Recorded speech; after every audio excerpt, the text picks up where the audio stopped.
తుళ్లూరు మండలంలో శనివారం స్వచ్ఛాంధ్ర స్వర్ణాంధ్ర కార్యక్రమంలో భాగంగా ఈ-వేస్ట్ కలెక్షన్ సెంటర్ కార్యక్రమంలో భాగంగా ర్యాలీ జరిపారు.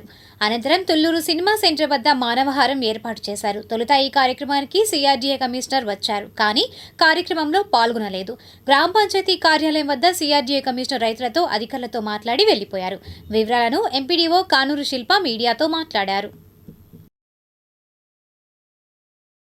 ప్రభుత్వం ప్రతిష్టాత్మకంగా నిర్వహిస్తున్న స్వచ్ఛాంధ్ర స్వర్ణాంధ్ర కార్యక్రమంలో భాగంగా ఈ నెల 3వ శనివారం అయిన 19వ తారీఖున మనం ఈ-వేస్ట్ ఈ-హెల్త్ అనే ఒక కాన్సెప్ట్ని తీసుకురావడం జరిగింది. సో దీనిలో భాగంగా పంచాయతీల్లో ఉన్న ఎలక్ట్రానిక్ వ్యర్థ పదార్థాలు ఏమున్నా సరే, అంటే ల్యాప్టాప్లు కానీ, ప్రింటర్స్ కానీ, సిస్టమ్స్ కానీ, లేకపోతే రెఫ్రిజిరేటర్స్, ఏసీలు, పాడైపోయిన టీవీలు కానీ ఏమున్నా సరే, మొబైల్ ఫోన్స్, ఇట్లా ఏమున్నా సరే వీటన్నింటినీ పంచాయతీ సిబ్బందికి అందిస్తే కనుక ఇవన్నీ కూడా కలిపి గుంటూరు మున్సిపల్ కార్పొరేషన్ వారికి అందజేయడం జరుగుద్ది. అక్కడ రీసైకిల్ చేస్తారు వాళ్ళు.